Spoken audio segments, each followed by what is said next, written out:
Como comenzamos un nuevo libro, antes de entrar en el tema de hoy, que el tema es la prueba produce paciencia, vamos a hacer la introducción del libro para poder estar siempre en ese contexto histórico donde fue escrito, por quién fue escrito, y como siempre, en cada predicación del Evangelio, nosotros tenemos en cuenta lo que el Señor le dijo a aquellas personas en aquel tiempo, pero para trasladar lo que el Señor tiene para decirnos en este tiempo con esa palabra.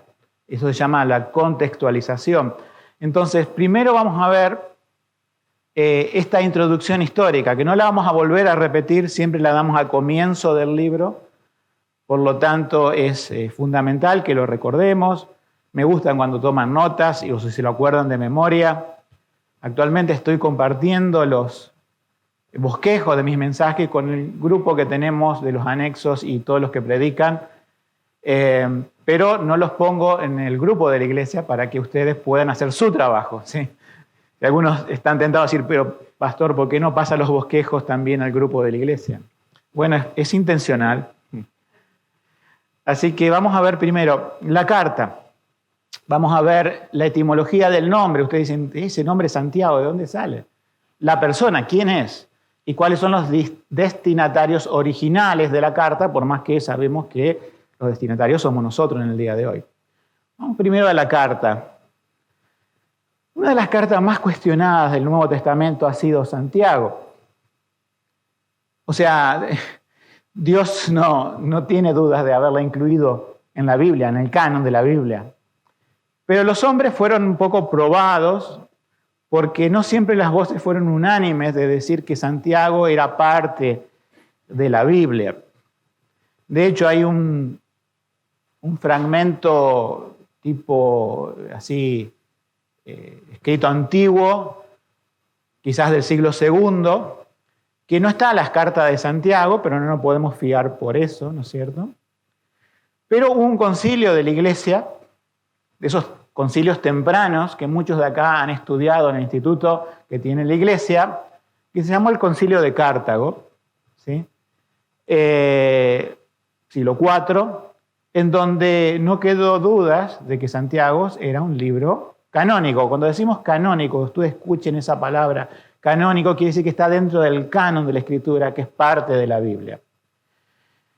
Pero claro, la iglesia católica, luego del siglo IV, siglo V, más que nada, cuando nace, ha abusado de las Escrituras, las ha, mejor dicho, ocultado del pueblo, la ha enseñado de una forma, debían dar las Escrituras que eran sus, podemos decir, sacerdotes, y como es una falsa religión basada mucho en obras, a veces sacaban de contexto a Santiago, ¿sí? Porque habla mucho de la obra de la fe.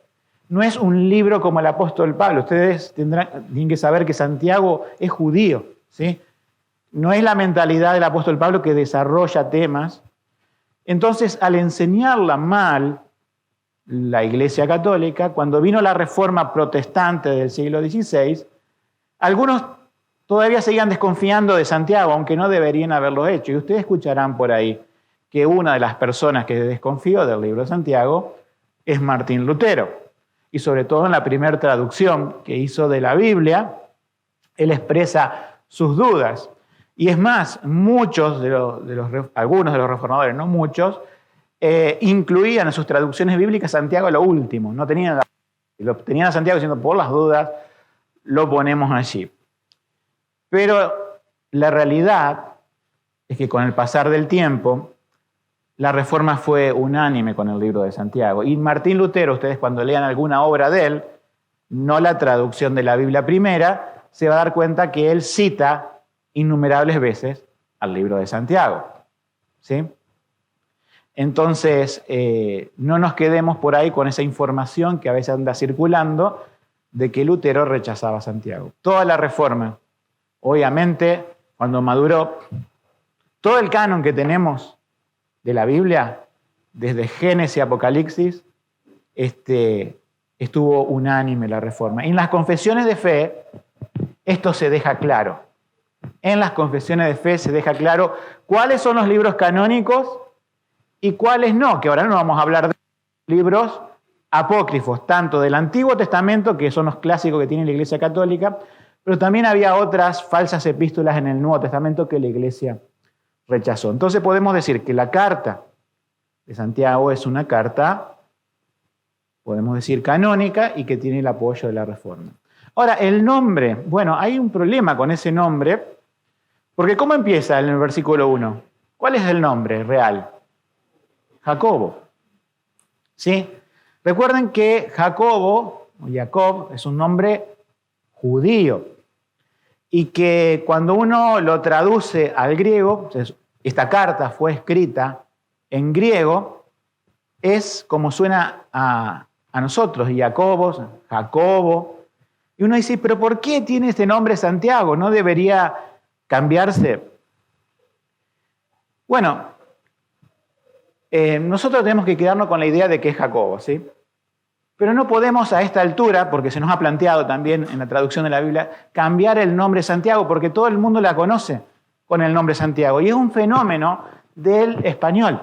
O sea, en inglés, si alguna vez alguno abrió la Biblia en inglés, se llama James. Pero tampoco es el nombre Jacobo, tampoco suena Jacobo, ¿sí? Pasa que ellos lo heredan del francés. Y nosotros no lo heredamos del francés, lo heredamos ¿de dónde? Del latín. Que en una forma un poco más corta, podemos decir en la forma Iaco, era el nombre de este apóstol. Es decir, mira, Jacobos, Iaco. Pero en algún momento, como era un escritor bíblico, alguien introdujo la palabra San. Entonces San Iaco quedó, después del latín al pasar al castellano, quedó como Santiago, hace siglos. Ya cuando Reina y Valera hizo esta Biblia, ¿no es cierto? Hicieron esta Biblia, traductor y revisor original de la Biblia, ya estaba como Santiago. Si nosotros le cambiáramos el nombre a una traducción bíblica ahora, vamos a buscar en el libro de Jacobo y algunos quedarían un poco desconcertados. Es por una razón práctica, ¿se entiende? No una razón teológica, que se llama Santiago. Ustedes tienen que saber que el verdadero nombre de él es Jacobo. Bien. En cuanto a la persona, ¿quién es este Jacobo? Porque hay varios en la Biblia. Hay un apóstol que se llama Jacobo, que es el hermano de ¿quién? El hermano de Juan. Juan y Jacobo, hijos de Zebedeo. Pero nosotros tenemos en la Escritura, en Hechos 12:2, que una de las muertes más tempranas de la iglesia fue cuando Herodes tomó a Jacobo, el apóstol. Fue el apóstol que menos vida tuvo, podemos decir, después de la ascensión de Cristo. Y mató a ese Jacobo, hermano de Juan. Ahí lo especifica la Biblia, no hay duda.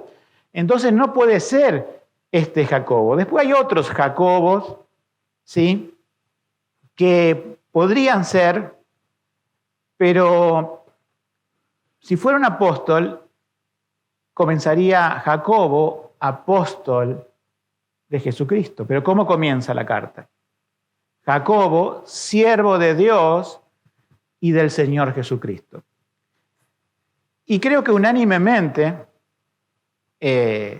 todos piensan que este Jacobo es el medio hermano del Señor Jesucristo. Medio hermano en este sentido. Sabemos que Jesús es el Hijo único, pero él después que nació, ¿no es cierto?, María y José tuvieron hijos e hijas. Que si ustedes se dan cuenta al principio en el Evangelio, sus hermanos no creían en Jesús. No creían en él, dice la Biblia. Pero había este Jacobo, que se supone también, por el libro de Hechos, que los demás hermanos de Jesús terminaron creyendo en Jesús porque estaban en la iglesia primitiva, pero especialmente estaba Jacobo.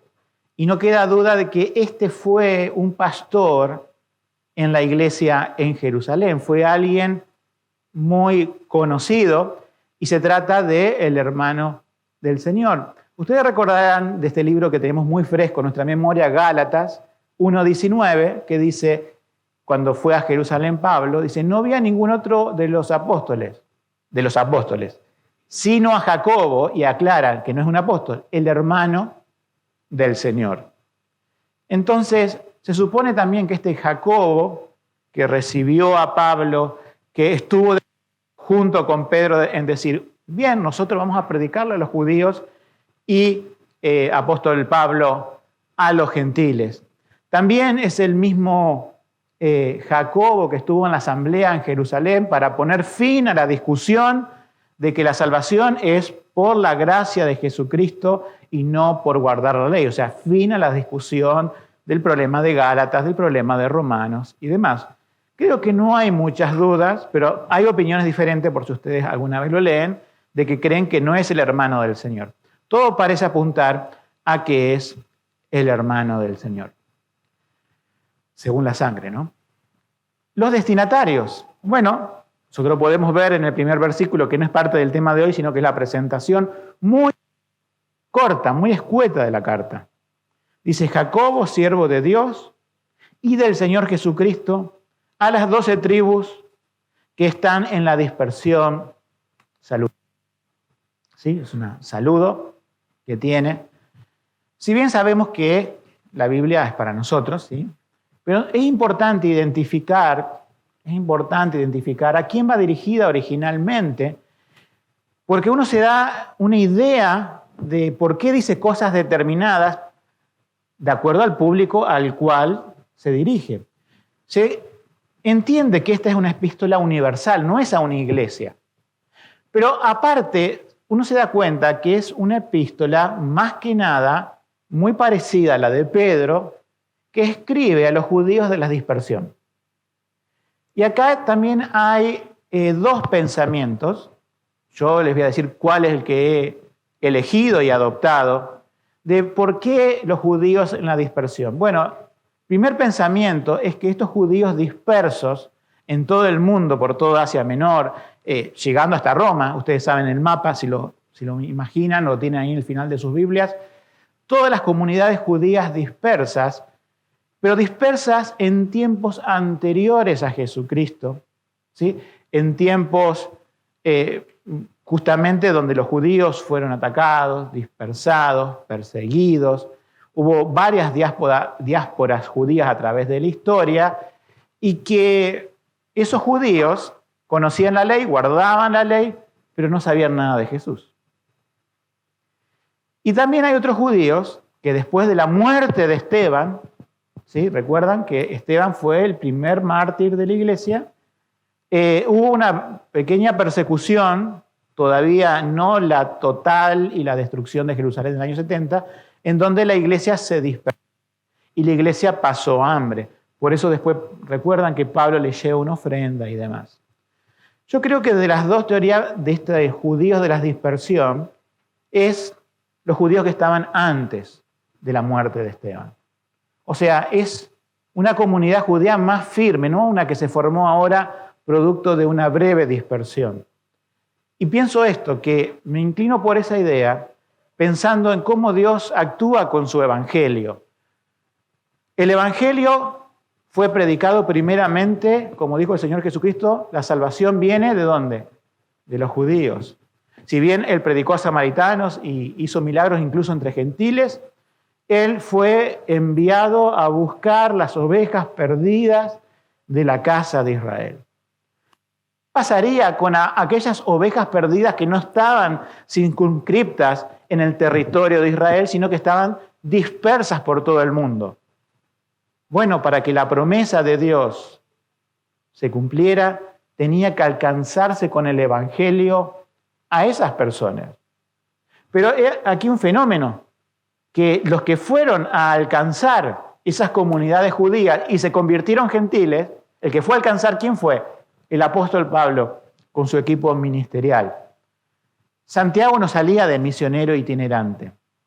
Pero al haberse formados esos creyentes en esas iglesias, él les escribe, porque él seguramente se dio cuenta cuando vino Pablo y le comentó los problemas que había en las iglesias con los judaizantes, él escribe esa carta a los que son judíos pero son creyentes ahora, para que no vuelvan a cosas judías y para hacerle entender cómo es la palabra de Dios de forma correcta.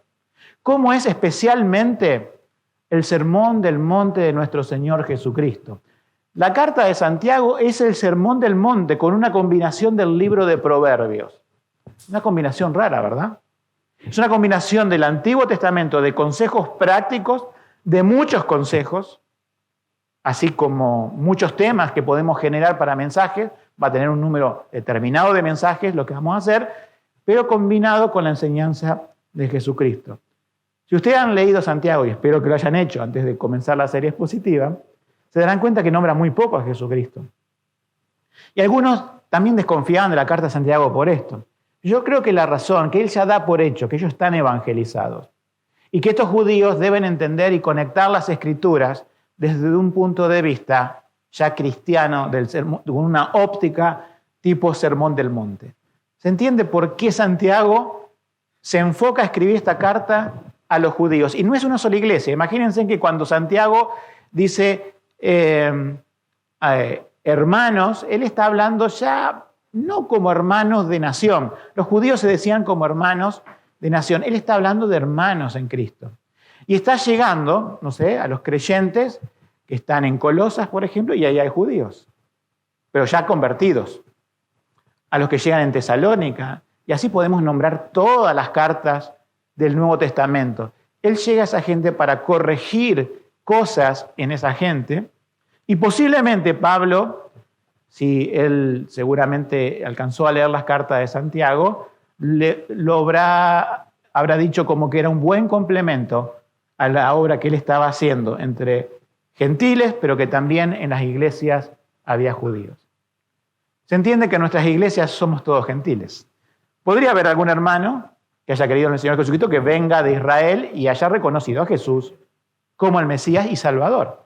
Por lo tanto, se une a la verdadera Israel de Dios. Pero creo que por el momento, en nuestra iglesia no tenemos nadie. Pero en las iglesias del Nuevo Testamento era todo así. Mitad judíos, mitad gentiles. No siempre en la misma proporción, pero por allí. Entonces, en esta carta, con esto termino de la introducción de Santiago, hay dos cartas, una que va del capítulo 1 y 2, y después del 3 hasta el final, y es una carta práctica donde hay 50 imperativos, 50 exhortaciones. A medida que vayamos viendo las cartas, van a haber cosas muy duras. Siento que no haya apoyabrazo en nuestras sillas, van a tener que... No, es broma. Va a haber cosas muy directas, muy prácticas en el libro de Santiago y que también acostúmbrense a esto. Cuando vayamos dando esa carta, no vamos a dar porciones simétricas. A veces va a ser un mensaje sobre 2 versículos y otra vez va a ser 8 versículos, porque vamos a seguir el tema de cada uno. A diferencia del apóstol Pablo, él desarrolla temas y uno puede ir con esos bloques. Pero los escritores judíos son como en el Antiguo Testamento, saltan de un tema a otro. Es su característica, es la característica de Pedro, es la característica de Judas, es la característica de Santiago. Él, en cierta forma, Juan no tiene esa característica porque es repetitivo. Pero por eso vamos a sacar muchos mensajes del libro de Santiago porque tiene muchos temas. ¿Sí? Bien, eso fue la introducción. Vamos a los versículos que son breves del día de hoy. Vamos a leerlo de nuevo, yo creo. Versículo 2, hermanos míos, tened por sumo gozo cuando os halléis en diversas pruebas, sabiendo que la prueba de vuestra fe produce paciencia, mas tenga la paciencia su obra perfecta, para que seáis perfectos y cabales, sin que os falte cosa alguna. Entonces vamos a ver hoy simplemente 2 aspectos de esto. Primero vamos a ver una teología del sufrimiento, breve. Una teología del sufrimiento. Y segundo, vamos a ver por qué necesitamos paciencia, o sea, ¿para qué es la paciencia?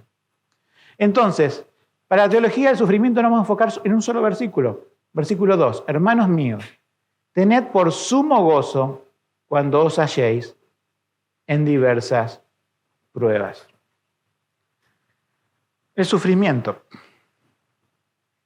Todo el mundo lo quiere evitar, ¿verdad? Ellos ven la felicidad desde un punto de vista muy pragmático, es decir, es la ausencia de sufrimiento. Y cuando el mundo sufre, saca a relucir una frase: ¿por qué, si Dios existe, permite el sufrimiento? Y esa frase, como ellos no están en contacto con Dios, se la suelen decir a los que sí están en contacto con Dios, o sea, a ustedes. Si ustedes se identifican en sus trabajos, colegios y demás como cristianos, quizás no le digan nada, pero en un momento, si les pasa algo y algún familiar se va a acercar a ustedes y decir: pero ¿dónde está ese Dios? Mirá lo que estoy pasando, mirá la pérdida que tuve. Si realmente tu Dios existe, ¿por qué me pasa esto? Es ahí donde la respuesta no es fácil. La respuesta nosotros la sabemos, pero la repasamos ahora. Vivimos en un mundo caído en pecado. Por supuesto que cuando nosotros decimos la frase: hermanos, vivimos en un mundo caído, la mayoría de nosotros lo entiende.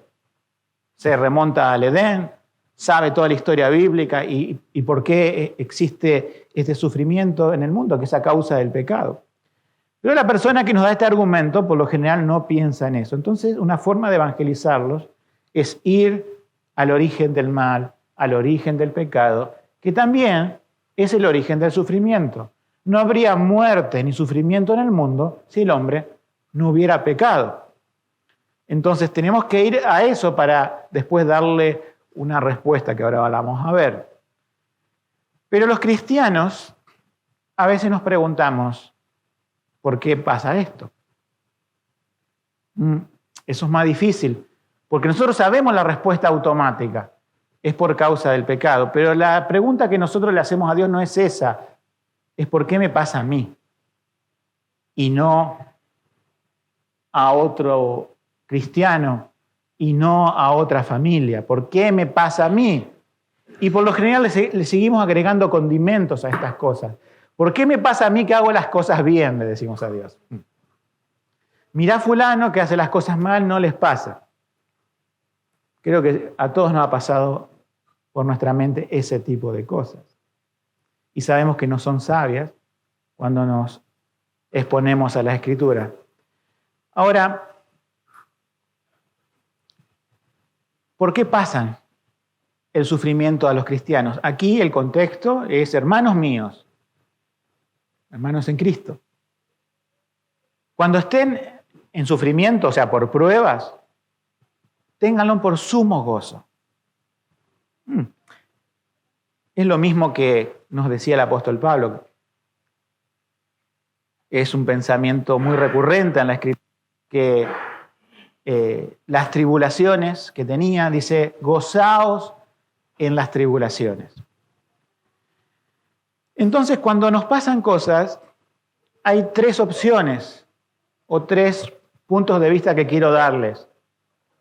Uno es nocivo, los otros dos son de nuestra vida diaria. Sabemos que la premisa bíblica es tener por sumo gozo cuando estamos en ese sufrimiento y en esa prueba. ¿Sí? Nosotros sabemos también, y esto no tengo que explicárselo, que todo depende de la soberanía de Dios, ¿verdad? Eso lo sabemos. O sea, hay muchas cosas, hermanos, que lo tenemos en el fondo, o sea, como después de estar cierto tiempo asistiendo a la iglesia o habiéndonos hecho miembros y habiendo estudiado y leído la Escritura, haber leído buenos libros o videos de predicadores que hablan de la soberanía de Dios, del sufrimiento, nosotros casi automáticamente sabemos sufrimiento por causa del pecado y las cosas que suceden por la soberanía de Dios. Bien, pero el libro de Santiago les viene a recordar a aquellos y a nosotros ahora que esas cosas que nosotros sabemos muchas veces es como, no que la olvidamos en el sentido mental, sino como que no la queremos aceptar en el sentido práctico. Hay una resistencia en nuestro corazón. Pero vamos a ver estas tres cuestiones del sufrimiento. La primera es nociva. Los sufrimientos que vienen a nuestra vida por causa de nuestras malas decisiones o por haber obrado sin sabiduría. Esto es lo que dejo como un paréntesis en esta enseñanza de hoy. Son muchísimos los cristianos alrededor del mundo que le pasan cosas y para, podemos decir, dignificar el sufrimiento, lo atribuyen a una prueba de Dios. Pero muchas veces ese sufrimiento es atribuido a una falta en la persona.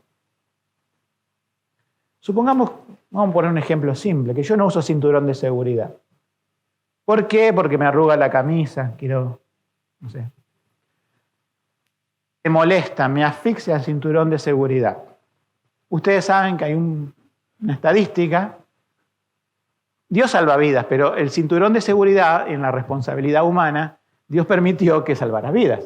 O sea que si tu auto choca y das una vuelta, no salgas despedido por el parabrisas ni por la ventanilla.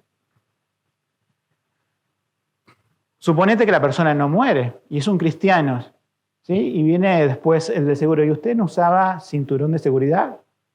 Lo encontramos todo quebrado como a 3 metros del auto y no lo usaba. Anota el del seguro. Quizás no te reconozca tantos huesos rotos. Pero después esa persona, después de estar, 2 años recuperándose, dice, Dios me ha mandado esta prueba. El otro conductor, que era un impío que chocó, tenía el cinturón puesto. Se hizo mal el codo nomás. Pero el otro estuvo 2 años con la prueba. Y la pregunta ¿es una prueba de Dios? Dios es soberano y todo lo permite, entonces una prueba de Dios. Sí, claro, sí, Dios es soberano y todo lo permite. Pero no estará en alguna de esas cosas la responsabilidad humana. Este ejemplo multiplíquenlo por cualquier otra cosa en la vida. Cada vez que sufras, estate seguro que Dios lo sabe y que es soberanía de Él. Pero también pregunta, ¿esto se podría haber evitado? ¿Esto se podría haber hecho de otra forma? Quizás actué con impulso, quizás no escuché consejos, quizás. Y es bueno ir en oración a Dios para decir, bueno, no te desanimes, enfrenta la prueba, aunque haya responsabilidad humana, aférrate al Señor, encuentra consuelo en Él, pero no dejes de ignorar la responsabilidad humana. ¿Por qué? Porque el Señor quiere hacernos sabios. El Señor quiere hacernos personas, ¿sí? Según el libro de Proverbios, que ven el mal y se esconden, no se exponen al mal. Personas que según el libro de Proverbios, como digo, es mezclado un poco con Santiago, calculan las cosas antes de hacerlas. Son aconsejables. Entonces, muchos males pueden ser evitados por medio de este tipo de cosas. Bien. Ahora tenemos B y C, o sea, eso es el A. B y C no tenemos forma de evitarlo. Porque podemos hacer las cosas, podemos decir, medianamente bien, cabalmente, pero llegan pruebas, llegan enfermedades, llegan cosas que, por más que nos alimentemos bien, que salgamos a hacer ejercicio, que no sé, si tenemos algún seguir los medicamentos o en otras áreas de la vida que no es la enfermedad, pagar un seguro, usar el cinturón de seguridad. Y aún así nos pasan algo, nos pasan cosas. Aún así tenemos verdaderas pruebas. El libro de Job es el punto B. Los amigos no entendieron eso, los amigos de Job vinieron y dijeron, pues hiciste algo. Decinos qué hiciste. Al principio hacían muy respetuosos los amigos, vieron la calamidad que le pasó, que fue mucha la calamidad, se le murieron los hijos, él se rascaba con una teja, estaba todo bastante mal en su salud, en su finanza y en su vida familiar. Se sentaron, se quedaron en silencio, pero después empezaron a maquinar y dijeron, esto es consecuencia de. Entonces tenemos que saber, hermanos, que no podemos decir que cuando alguien sufre una prueba, cuando estamos pasando una prueba, que es consecuencia de alguna falta en nosotros. A veces no es así. Como digo, el punto A sí refuerza esa idea, pero el punto B no. En los dos está la soberanía de Dios. Aunque en el punto B, si bien uno dice, bueno, siempre uno es responsable de algo, sí, lo sé. Pero no directamente te surge una grave enfermedad y uno dice, Señor, no está esto en tu control. Y ahí es cuando nos recuerda la Biblia nuestra actitud. Yo sé que cualquier problema o pérdida, hermanos, si vamos a permanecer muchos años juntos, y espero que podamos permanecer hasta ahí en la presencia del Señor, hay cosas que no hemos sufrido como congregación, todavía. Pero quizás en algún momento estemos haciendo aquí, no digo la palabra velar porque es una palabra católica, ¿sí? Pero estaríamos haciendo una especie de sepelio y seguramente cantando algún himno y recordando a un hermano o una hermana que se nos adelantó y va a la presencia del Señor. No sabemos si va a ser joven, si va a ser de mediana edad o si va a ser ya de avanzada edad. No lo sabemos. Pero sabemos que eso va a pasar. Y estos mensajes los tiene que preparar. No vamos a predicar de fortalezas en las pruebas antes de que eso pase. No vamos a hablar del gozo en la tribulación cuando eso pase. Vamos a hablar ahora. Por lo tanto, estas palabras que estoy predicando y que también va para mí mismo, son muy solemnes del Señor. Hermanos, tened por sumo gozo cuando vengan las pruebas y los sufrimientos. Ahora está la clase C, que yo creo que es esto lo que se está hablando aquí, pero involucra las otras dos cosas que he estado hablando, no las puedo pasar por alto, ¿se entiende? Específicamente, esta C, digamos, el tercer punto del sufrimiento, está hablando de esto. Las pruebas que vienen por seguir a Jesús, por el testimonio de Jesús, las persecuciones que vienen por causa del nombre de Cristo. Eso es mayormente lo que está hablando Santiago. Y los judíos y los gentiles que se convertían, lo sufrían. Pero los judíos tenían un sufrimiento extra. Ustedes recuerdan que el judío que se convertía tenía el rechazo de su familia.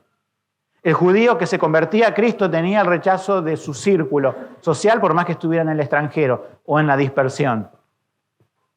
Los gentiles también eran rechazados, pero en una cultura politeísta no les hacía mucho de que alguien siguiera a un Dios llamado Jesús.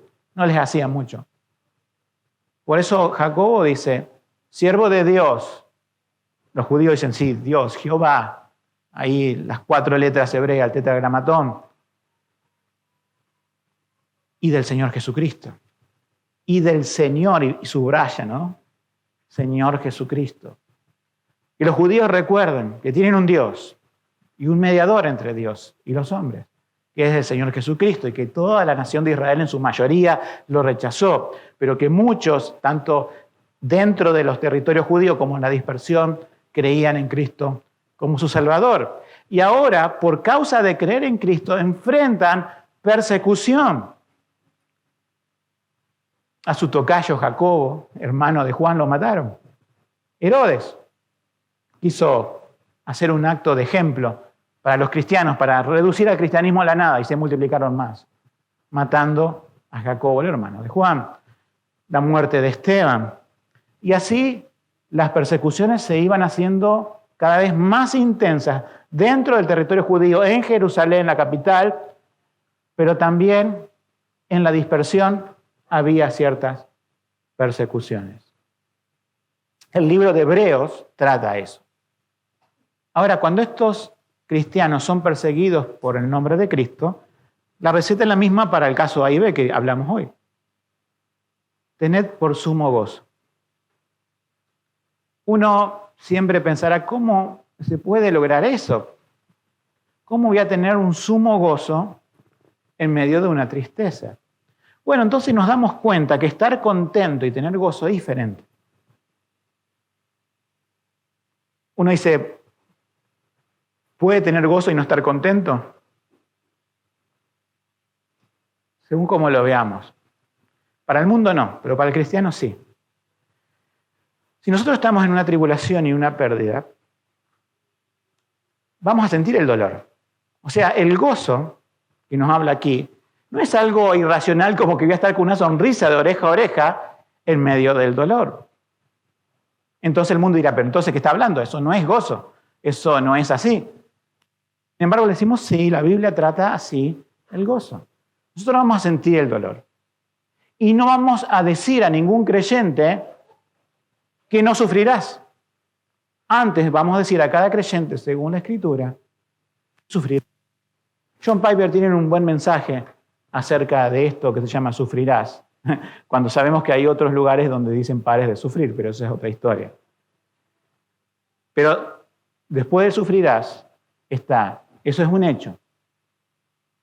El tema no es si vamos a sufrir o no, es decir, cuánto vamos a sufrir. Pero también el tema es cuánto vamos a gozarnos en el sufrimiento. Cuando el mundo te pregunte, ¿qué ha hecho Dios por el sufrimiento? ¿Qué hace Dios por el sufrimiento? Y la respuesta es esta. La encarnación de nuestro Señor Jesucristo es la respuesta al sufrimiento. Esa es nuestra principal arma que sacamos. La encarnación de Cristo es la respuesta al sufrimiento. Es la respuesta al sufrimiento del mundo que te pregunta cuando no encuentra respuesta a su sufrimiento. Y es la respuesta a tu sufrimiento como creyente. Como creyente vas a decir, yo conozco de la soberanía de Dios, yo sé que estoy en un mundo caído, pero ¿por qué a mí, Señor? Mira a Cristo. No hay otra cosa que podamos decir. Mira a Cristo. Y mirar a Cristo es recordar en las Escrituras, mirar en las Escrituras, buscarlo en oración, pero mirando en las Escrituras, que Él vino a sufrir en un mundo de sufrimiento. La respuesta de Dios al pecado fue envío a mi Hijo Jesucristo, el cual no solamente sufrió en la cruz, sufrió toda su vida. Se limitó en muchos aspectos. Sufrimientos que solamente el Dios hecho carne puede conocer, que no se comparan a los nuestros. Del Dios que no necesitaba obedecer a nadie, pero que en la encarnación tiene que aprender la obediencia, y que en su nacimiento sabemos que fue el lugar incómodo. Quizás muchos de nosotros, la mayoría, han nacido en lugares cómodos, como un hospital, y no Él en un pesebre maloliente, y vivió toda su vida. Y sus 3 años y medio de ministerio fue incómodo. Junto con sus discípulos fue incómodo. El Hijo del Hombre no tiene donde recostar su cabeza. Nosotros nos quejamos de un colchón que a veces nos cumple la función que nosotros queremos. El Señor no tenía, o sea, se sometió a una vida de sufrimiento, pero el sufrimiento mayor. Y el que nos dice en el Antiguo Testamento, que nos invita a mirar, mirad si hay sufrimiento como mi sufrimiento. Básicamente el versículo dice, mirad si hay dolor como mi dolor. ¿Sí? Para que el ser humano, sobre todo los creyentes, digan, no hay sufrimiento así. Es un sufrimiento que, en lo que es humanamente hablando, es atroz. En el interrogatorio le pegaron, le cortaron, arrancaron la barba, le pusieron una corona de espinas, le dieron de latigazos, lo obligaron a llevar la cruz. Y en la cruz el sufrimiento también es atroz en cuanto a los clavos y todo lo que ustedes ya saben. Pero acá hay otro sufrimiento. El Señor vino para cargar nuestros pecados, nuestras enfermedades y nuestros sufrimientos. No podemos dimensionar eso, no podemos entender ese misterio. De que ese sufrimiento que yo pueda tener hoy, el Señor también lo cargó en la cruz. Y venció sobre el pecado. Y de una manera sobrenatural, aquí está la cosa, a través de la fe, el Señor me da gozo en la tribulación. Solamente la fe es la que puede provocar eso. El mundo no puede entender esto, no puede concebirlo, no puede ni acercarse a un pensamiento así. Pero cuando el Señor, con esa fe que nos ha dado a través de su Espíritu Santo, nos recuerda en la Escritura el sufrimiento de Cristo, es allí Cuando tomamos un respiro y decir, en el fondo de mi corazón tengo gozo. En lo profundo de mi ser, aunque afuera es como un mar embravecido, mi alma está anclada a Jesucristo en el fondo del mar. Allí estoy seguro, allí me refugio. Y es que podemos decir, allí tengo paz y allí tengo gozo. Recordamos el dolor y viene otra vez. Pero recurrimos a Cristo cuantas veces sea necesaria para que el gozo no se pierda. Es así como actúa el Señor. Entonces, el Señor Jesús sufrió cansancio, sufrió hambre, lloró en una tumba, sufrió dolor. Muchos de sus cercanos lo dejaron, lo abandonaron en la cruz. Sus amigos también, ¿no es cierto?, enfermaron, otros murieron dando su vida después de la resurrección de Cristo y su ascensión, por supuesto. Pero Jesús experimentó la agonía y cargó el dolor de nuestro pecado. Ahora vayamos al versículo 3 y 4, que nos dice así: sabiendo que ese dolor, esa prueba de vuestra fe produce paciencia. Mas tenga la paciencia su obra perfecta, para que seáis, redundante, ¿no?, perfectos, de nuevo, y cabales, sin que os falte cosa alguna. Entonces, recién hemos hablado de una teología del sufrimiento y ahora vamos a hablar ¿por qué necesitamos paciencia? Bueno, Romanos 5:3, el apóstol Pablo dice exactamente lo mismo, y del 3 en adelante casi lo mismo, estamos en la misma sintonía, pero dice, fíjense lo que hemos leído recién, tenga su obra perfecta. Necesitamos saber, hermanos, que Dios está trabajando en nosotros, que somos una obra en construcción. Así como un edificio no se termina de la noche a la mañana, vamos siendo edificados en el Señor. Y el método que usa Dios para hacernos maduros, para hacernos firmes, personas que puedan soportar la adversidad y llevar su palabra, es a través de las tribulaciones. O sea que las tribulaciones son las pruebas, la escuela del Señor para entrenarnos. Es el crisol, usemos otra metáfora bíblica, que funde oro muchas veces para hacerlo cada vez de mayor quilate. O sea, el Señor usa la prueba para hacernos mejores. Si alguno dice, pero Señor, yo no me gusta sufrir, Señor, yo te advierto que no soy de los que les gusta sufrir. Creo que todos somos así, ¿no? Pero muchas veces decimos, Señor, no me mandes esto, Señor. No podemos adelantarnos. Señor, sea hecha tu voluntad. En el cielo, en la tierra, y en la tierra en un mundo caído. Si me das una prueba, líbrame de ella. Y Señor, si la mandas, sosténme en medio de ellas. Pero tener una vida cristiana que tenga esa posición, Señor, no me mandes ninguna prueba. El Señor te pedirá, entonces no quieres crecer, no quieres perfeccionarte, no quieres ir a la estatura del Señor Jesucristo, un varón perfecto y completo, más o menos las palabras que dice Santiago, pero sacados en otro versículo. Hacernos parecer a Cristo es la voluntad de Dios. Y las pruebas son ese moldearnos. Siempre que alguien va a hacer una escultura, y tenemos a un Da Vinci por ahí, Miguel Ángel, que va con un cincel, va con un martillo, y toma algo sin forma a algo que tiene forma. Estamos en las manos de este escultor que es Dios. Usar su martillo y su cincel. No nos va a gustar en muchas ocasiones, pero la obra final será monumental.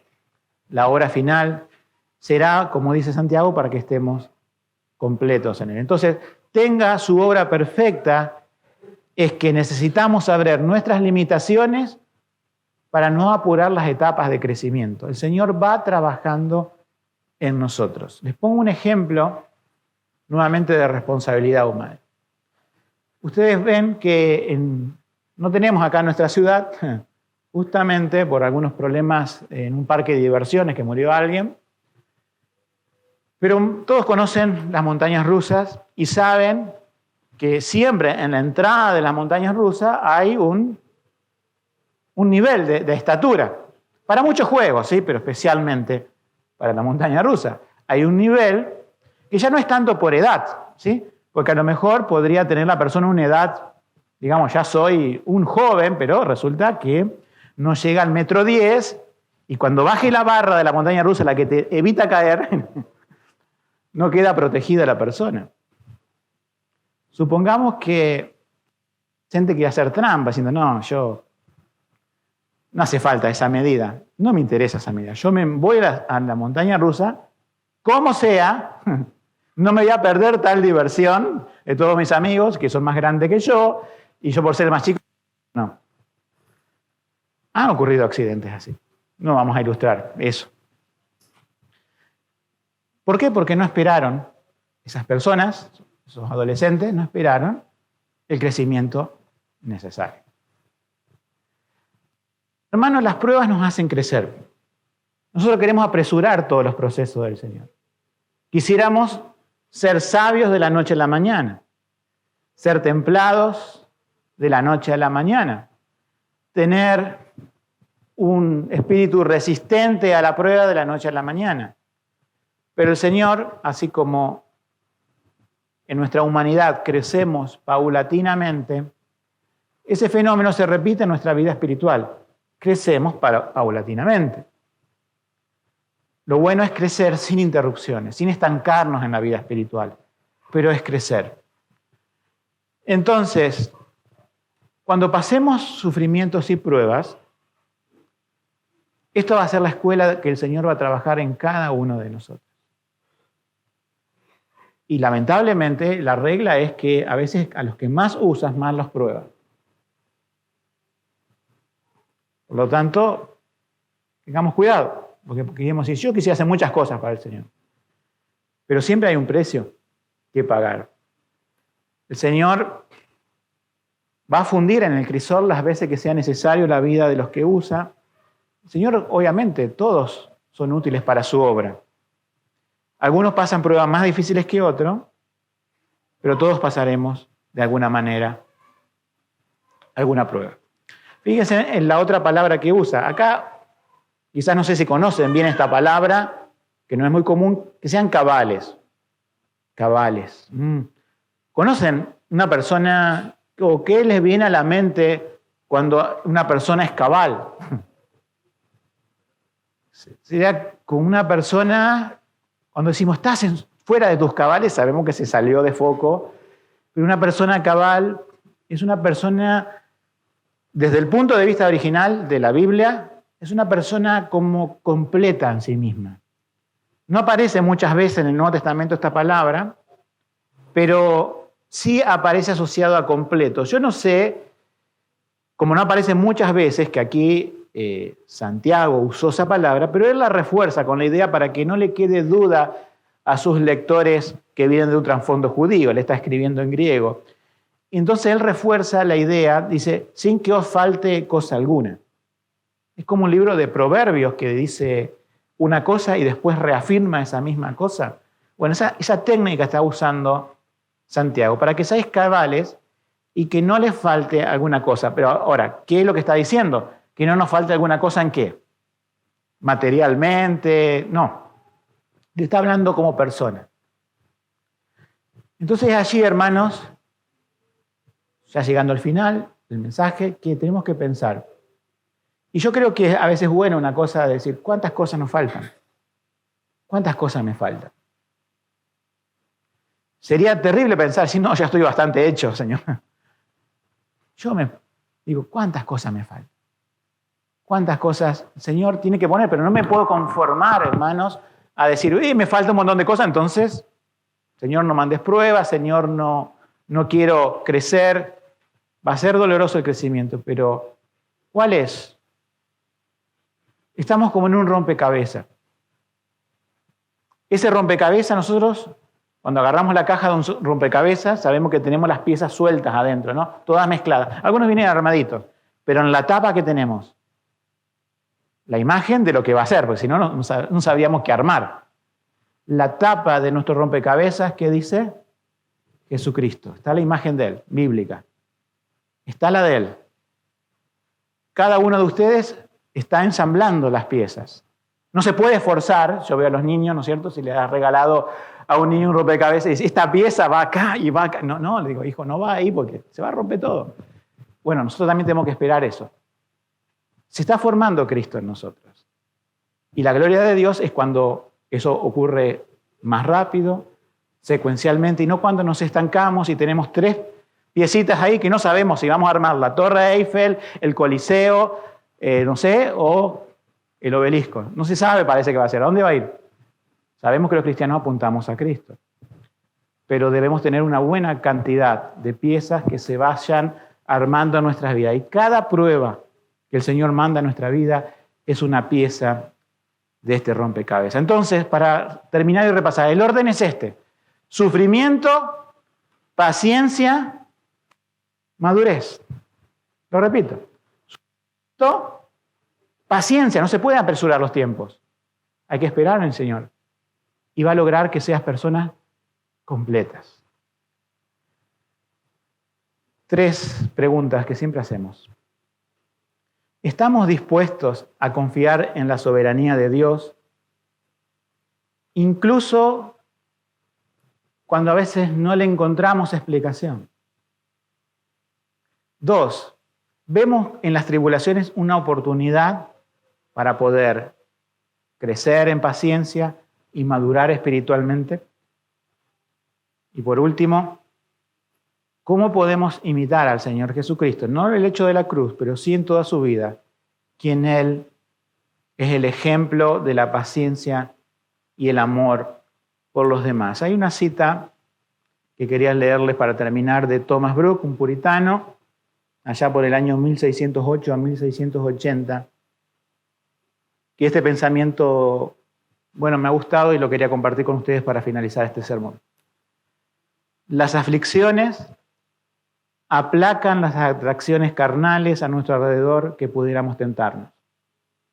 La aflicción apacigua la lascivia de la carne en nuestro interior que de otra manera nos atraparía. Las aflicciones nos humillan y mantienen humildes. El corazón santo se humilla bajo la mano de la aflicción enviada por Dios. Cuando la vara de Dios caiga sobre su espalda, su rostro caerá en el polvo. El corazón consagrado más se postra cuando la mano de Dios más se eleva. Todo esto prueba que la aflicción es un gran beneficio para nosotros. Como dice el Salmo 119, 71, bueno es para mí ser afligido. Que el Señor nos bendiga. Amén.